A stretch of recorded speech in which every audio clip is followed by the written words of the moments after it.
Hi everybody, what's up? Welcome back. Ça dit quoi les gens? J'espère que vous allez bien.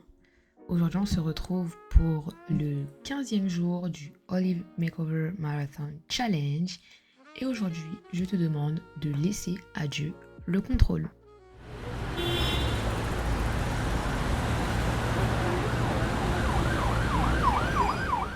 Dans Jérémie 29, verset 11, il est écrit « Car je connais les projets que j'ai formés sur vous, dit l'Éternel, projets de paix et non de malheur, afin de vous donner un avenir et de l'espérance. » On va lire l'histoire de Gédéon dans Juges de chapitre 6 à 7. Gédéon est choisi par Dieu pour délivrer Israël des Madianites et il hésite et demande à plusieurs fois de donner des signes pour confirmer sa mission. Donc en fait, Dieu il est parti voir Gédéon et il lui a dit écoute, c'est toi qui va délivrer Israël. La délivrance d'Israël, elle va passer par toi. Et Gédéon il a dit Seigneur, je sais pas si tu as vu mon gabarit, mais je pense pas avoir les qualités requises. Là c'est la guerre. Je ne pense pas être en capacité d'aider qui que ce soit là. Dieu lui a dit, Gédéon, c'est toi. Gédéon lui a dit, je suis pas sûr. Donc est-ce que tu peux me montrer un signe? Dieu lui montre un signe. Je lui ai dit, ouais, mais je suis toujours pas sûr. Et il redemande un signe. Etc., etc. Mais au final, avec seulement 300 hommes, il a réussi à vaincre une armée beaucoup plus nombreuse, grâce à la stratégie que Dieu lui a donnée. Et au final, cette histoire nous montre que Dieu peut accomplir de grandes choses avec peu si on lui fait confiance et qu'on obéit. Gédéon, il doutait de ses capacités et parce qu'en fait, il voyait en termes de physique, en termes de nombre, etc., etc. Mais il n'a pas pensé en termes stratégiques. Et parfois, c'est ça que nous... Et parfois, c'est ça notre problème. Souvent, dans notre envie de tout contrôler dans nos vies, on oublie que seul Dieu nous connaît plus que nous-mêmes. Et oui, étant donné qu'il nous a créés et qu'il connaît notre futur et même notre fin, au final, n'est-il pas la meilleure personne pour avoir le contrôle sur nos vies? Pourquoi ne pas lui faire confiance au lieu de nous penser plus fiables lorsque l'on sait qu'on commet des erreurs de jugement, comme Gédéon, qui ne se pensait pas en capacité de vaincre une armée de plus nombreuse que sa propre armée, mais au final, avec une bonne stratégie, un bon plan bien rodé, c'est possible. Dieu, lui, est un Dieu juste, omniscient, omniprésent, omnipotent, alpha et oméga. Il connaît tout de A à Z.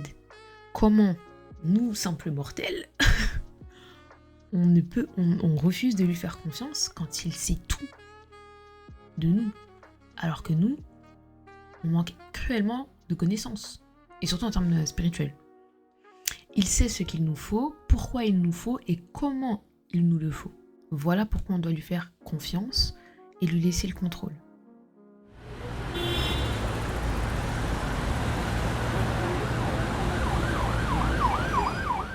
Dans Psaume 37, verset 5, il est écrit « Remets ton sort à l'Éternel, mets en lui ta confiance et il agira. » Pour illustrer cela, on a l'histoire du prophète Élie. Dans 1 Roi, chapitre 17 à 19, durant une période de famine et de grosse sécheresse, Dieu nourrit Élie grâce à des instructions qu'il lui avait données, qui étaient d'être nourri par des corbeaux et une veuve. Plus tard, Élie défie les prophètes de Baal sur le mont Carmel pour leur montrer que votre Dieu, c'est de la pacotille, éprouvant ainsi la puissance du Dieu d'Israël par un miracle spectaculaire. Je crois qu'il avait demandé à Dieu de faire un feu, je crois, de mettre feu à une statue, je crois, ou à quelque chose comme ça, et Dieu au final il avait mis le feu. Mais du coup, pourquoi Dieu il a fait tout ça? En fait, c'est parce que Élie, son obéissance et sa foi en Dieu ont démontré comment Dieu pourvoit et manifeste sa puissance à travers ceux qui lui sont fidèles. Parce qu'il avait suivi les instructions de Dieu au départ, lorsque les prophètes de Baal étaient venus lui dire « Écoute là, ton Dieu là, Ouais, nous on le sent pas trop. Nous on pense que notre Dieu c'est le meilleur. Élie il a dit, vous savez quoi? Moi j'ai confiance en mon Dieu. Vous pouvez penser ce que vous voulez. Je vais vous montrer mon Dieu c'est qui. Et Dieu, tac, il a répondu direct. Parce que Élie lui a été fidèle. Parce que Élie lui a fait confiance. Parce que Élie lui a laissé le contrôle de la situation. Dans la Bible, il y a entre 300 et 500 appels et références à faire confiance à Dieu. C'est énorme. Et malgré ça, on persiste à ne pas lui donner notre confiance totale. Car oui, si on persiste à ne pas lui donner le contrôle de nos vies, c'est clairement parce qu'on ne lui fait pas assez confiance. Est-ce que c'est pas un peu insolent de notre part? Et pourtant, il nous promet maintes et maintes fois qu'il agira dans tous les cas. Qu'on le voit de nos yeux ou non, Dieu agit. Qu'on le sache ou non, Dieu agit. Mais il agit uniquement si on croit assez en lui pour lui laisser la place et prendre les situations en main.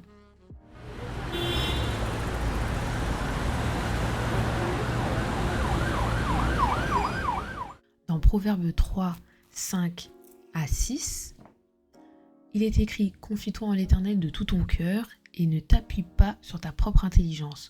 Reconnais-le dans toutes tes voies et il aplanira tes sentiers. » On a l'histoire de Daniel et ses compagnons qui sont amenés en captivité à Babylone mais restent fidèles à Dieu parce qu'ils refusent de se conformer aux coutumes païennes qui se trouvent dans cette ville. Daniel en particulier continue à prier malgré un décret que le roi Darius a fait poser contre ça. Il est donc par conséquent jeté dans la fosse aux lions après son jugement, mais il est miraculeusement sauvé car un ange vient le protéger en fermant la gueule des lions, les empêchant donc de le dévorer.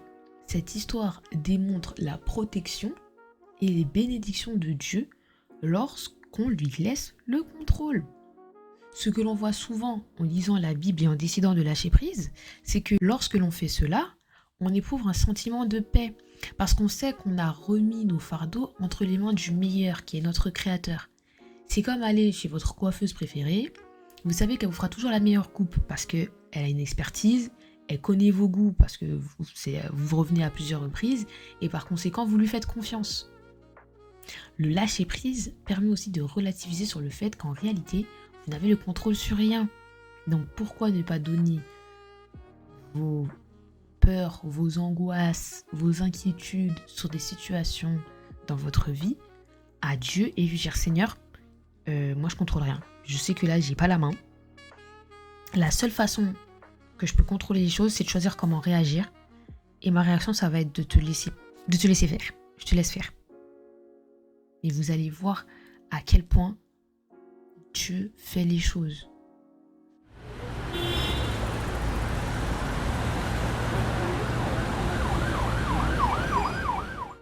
Du coup, petit exercice du jour, je te demande de véritablement lâcher prise et prendre conscience que tu n'as pas le contrôle des événements, mais qu'avec Dieu, tu as la garantie qu'il agira pour ton bien quoi qu'il arrive. Du coup, fais une prière quotidienne pour lui demander de t'aider à le laisser agir car tu sais que lui seul sait véritablement ce dont tu as besoin. Et j'espère que cet épisode t'aura plu. Si c'est le cas, n'hésite pas à laisser une petite évaluation ou un commentaire. Je vois qu'on est pas mal à écouter ce podcast. Oui, parce que je dis on, parce que je l'écoute moi-même. Mais les amis, il est très important de laisser une évaluation. Ça prend même pas 5 minutes. C'est juste en haut sur Spotify quand vous allez sur les épisodes. Ça permet de notifier à l'algorithme que ce podcast sert à quelqu'un, notamment à vous, et qu'il est potentiellement intéressant pour d'autres personnes. Vous savez, il n'y a pas que nous comme chrétiens, et il y a d'autres personnes qui ont besoin d'être raffermies dans leur foi. Et tout comme ça vous sert à vous, ça peut servir à quelqu'un. Donc il est important de partager. Ça, c'est vraiment pas la créatrice de contenu qui vous parle, mais la chrétienne. C'est comme si vous avez lu un bon verset dans la Bible, mais que vous le gardez que pour vous. On se sait, on se connaît. Généralement, quand un verset nous touche, on a tendance à vouloir le partager sur les réseaux sociaux ou à des membres de notre famille, etc., etc. Ou quand une bonne nouvelle arrive, on a envie de la partager. Bah là, c'est pareil. Vous pouvez pas garder ça juste pour vous parce que d'autres personnes en ont besoin. Ce podcast-là, il est là pour soutenir un maximum de chrétiens dans leur foi, les affermir et les édifier. Donc on peut pas se permettre de juste écouter pour nous seuls et ne pas en faire part aux autres. Et ça passe par l'évaluation, par le partage, etc., etc. Et pour Apple Podcast, c'est encore mieux parce que vous pouvez laisser un commentaire, nous laisser un petit témoignage et nous dire ce que ça vous a fait en fait. Et mais je dis nous, on dirait on est plusieurs à faire le podcast. Anyway. Je vous invite à me rejoindre sur les réseaux sociaux également. Gaby Derken sur Instagram et YouTube. Et en attendant, je vous dis à demain. Je vous fais de très très gros bisous. Kiss.